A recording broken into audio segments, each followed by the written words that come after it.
SLBC tunnel ఘటనలో rescue కొనసాగుతోంది. టన్నెల్లో చిక్కుకున్న వారిని రక్షించేందుకు సహాయక బృందాలు ప్రయత్నిస్తున్నాయి. ఇప్పటికీ వారు లోపల చిక్కుకుపోయి 51 గంటలు గడిచింది. భారీగా మట్టి బురద ఉండడంతో సహాయక చర్యలకు అంతరాయం ఏర్పడుతుంది. టన్నెల్ 13.5 కిలోమీటర్ వద్ద పైకప్పు కూలింది.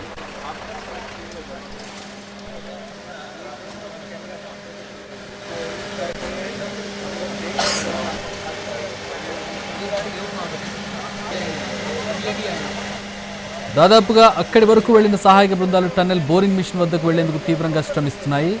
అక్కడి నుంచి 1/2 కిలోమీటర్ వెళ్లేందుకు బురద నీరు అడ్డంకిగా మారాయి. హై కెపాసిటీ పంపింగ్ సెట్లు, క్రేన్లు, బుల్డోజర్ల సాయంతో ముందుకెళ్లేందుకు రెస్క్యూ టీమ్స్ ప్రయత్నిస్తున్నాయి.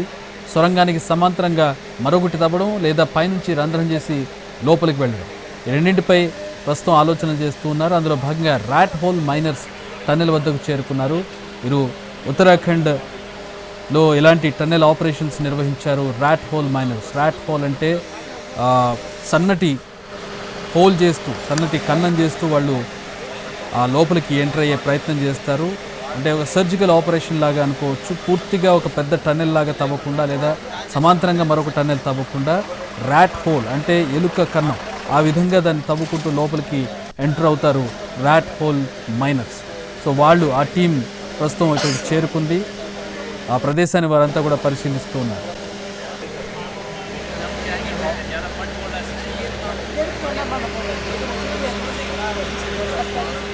ఎస్ఎల్బీసీ టన్నెల్ ప్రమాదం రెస్క్యూ ఆపరేషన్ కొనసాగుతోంది. ఇప్పటికే ఆర్మీ, ఎన్డీఆర్ఎఫ్ బృందాలు సహాయక చర్యలు నిమగ్నమవగా మరోవైపు నేవీ టీమ్స్ లోకో బోగిలో స్పాట్కు వెళ్ళాయి.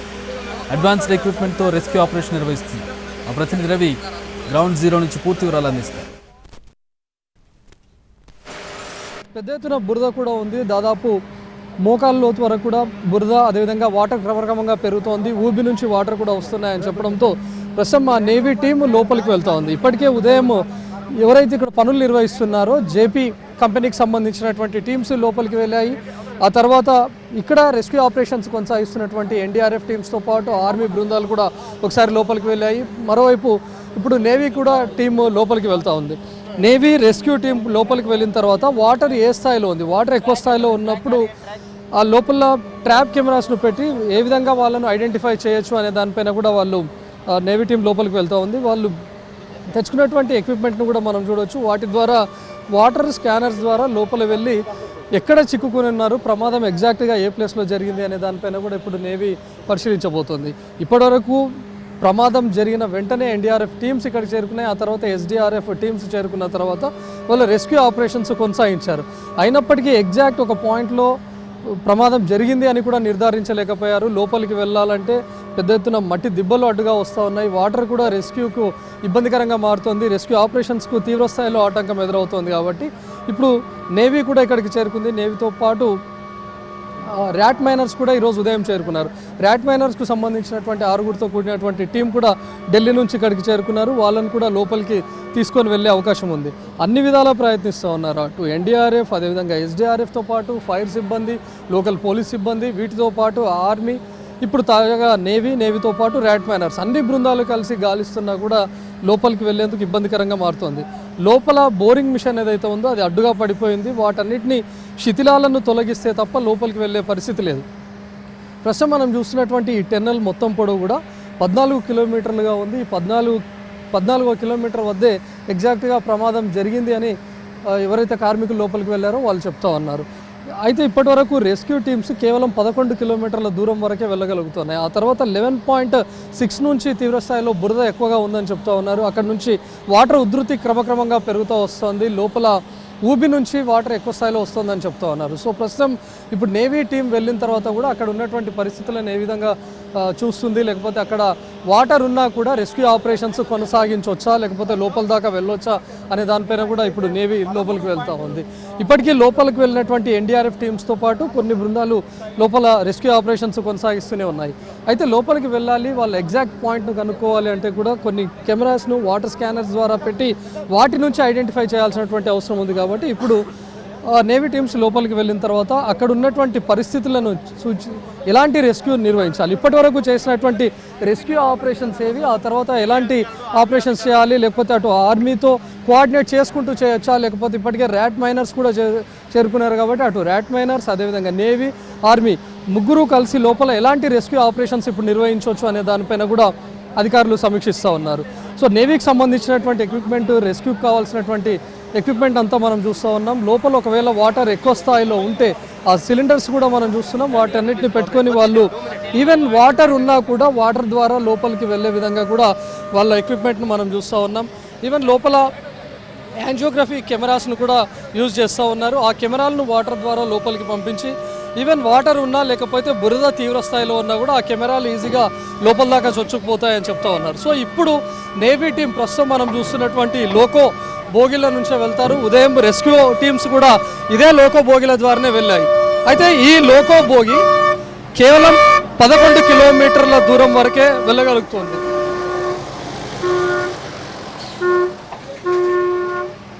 సో టన్నెల్ మొత్తం పొడవు 14 కిలోమీటర్లు ఉన్నా కూడా ఈ లోకో బోగి కేవలం 11 కిలోమీటర్ల దూరం వరకే వెళ్ళగలుగుతోంది. ఆ తర్వాత మిగిలిన 2 కిలోమీటర్ల దూరాన్ని వెళ్ళాలంటే వాటర్లో నడుచుకుంటూ వెళ్ళాల్సినటువంటి పరిస్థితి.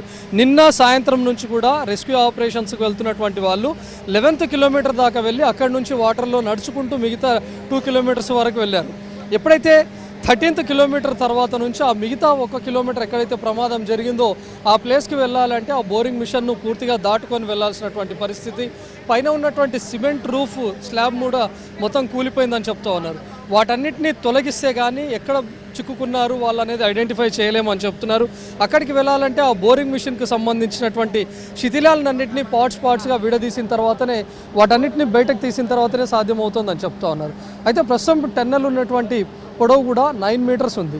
లోపలికి లోకో బోగి వెళ్ళడం, ఆ తర్వాత ట్రాక్ ఉండడం, ఆ తర్వాత నుంచి ఇప్పటికే ఆక్సిజన్ అందించేందుకు కూడా కొన్ని పైప్ లైన్స్ని ఏర్పాటు చేశారు. ఇవన్నీ ఉన్నటువంటి లోపల రెస్క్యూ ఆపరేషన్స్ చేయడానికి వెళ్ళినటువంటి వాళ్ళు కానీ లోపల ఉన్నటువంటి శిథిలాలను తొలగించాలంటే కూడా ఇబ్బందికరమైనటువంటి పరిస్థితులు ఉన్నాయని చెప్తా ఉన్నారు. అంటే ఒక చిన్న గ్యాప్, తక్కువ విడుతున్నటువంటి సొరంగంలో లోపల ఉన్నటువంటి శిథిలాలను తొలగించడం కూడా కష్టతరంగా మారుతుందని చెప్తా ఉన్నారు. రెస్క్యూ ఆపరేషన్స్ ఈరోజు కంటిన్యూగా కొనసాగిస్తున్నా కూడా రెస్క్యూ ఆపరేషన్స్కు తీవ్ర స్థాయిలో ఆటంకం వాటిల్తూ ఉంది. సో ఇప్పుడు నేవీ టీం వెళ్ళిన తర్వాత ఎలాంటి విషయాలు అక్కడ గమనిస్తుంది అనేది చూడాలి. లోపల వాటర్ ఉన్నా కూడా అక్కడి దాకా వెళ్ళగలుగుతుందా, 14th కిలోమీటర్ ఎక్కడైతే ప్రమాదం జరిగింది అక్కడే చిక్కుకున్నారని భావిస్తున్నారో అక్కడి దాకా ఈ నేవీ టీం వెళ్ళగలుగుతుందా లేదా అనేది చూడాలి. కెమెరామ్యాన్ జిల్లా రాయస్తో రవికుమార్, ఎన్టీవీ, SLBC నుంచి.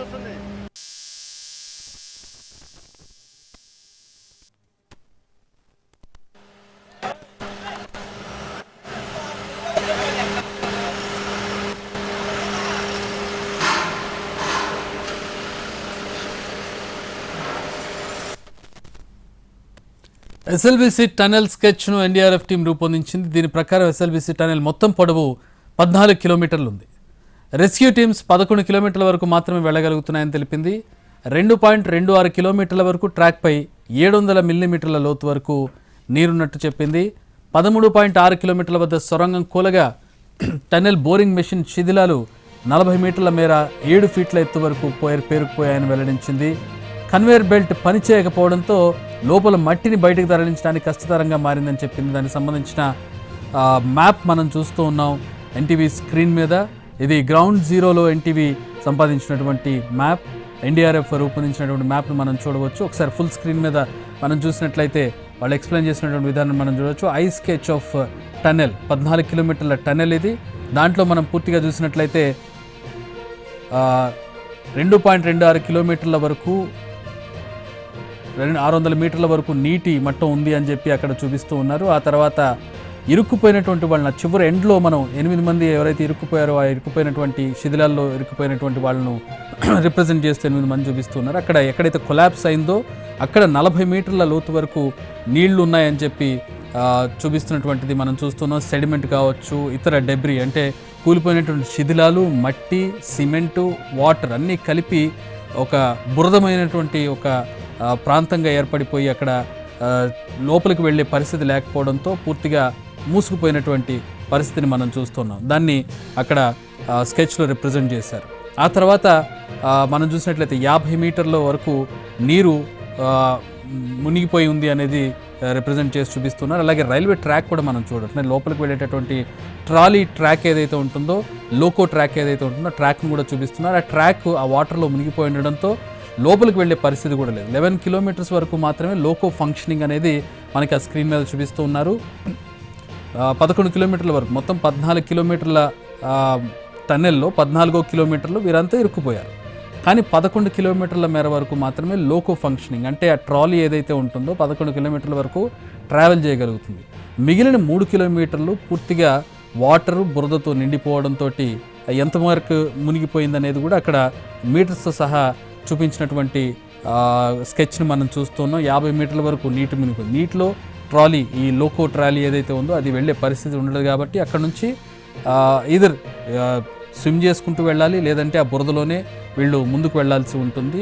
ఆక్సిజన్ సప్లై కూడా లోపలికి తీసుకువెళ్లాల్సి ఉంటుంది. సో ఆధునిక ఎక్విప్మెంట్తో వాళ్ళు లోపలికి వెళ్లాల్సి ఉంటుంది. ఇదంతా దాటిన తర్వాత మరింత లోపలికి వెళ్తే కోర్ ఏరియా, ఎక్కడైతే ఈ కొలాబ్స్ అయితే అయిందో, ఎక్కడైతే వీరంతా ఇరుక్కుపోయారో అక్కడ 40 మీటర్ల మేర వాటర్, అలాగే ఈ కాంక్రీట్ స్లాబ్స్, ఇవన్నీ డెబ్రీ అంతా కూడా నిండుందని చెప్తుంది. ప్రస్తుతం దానికి సంబంధించినటువంటి గ్రాఫిక్ రిప్రజెంటేషన్, అక్కడ స్కెచ్ రిప్రజెంటేషన్ మనం చూస్తూ ఉన్నాం.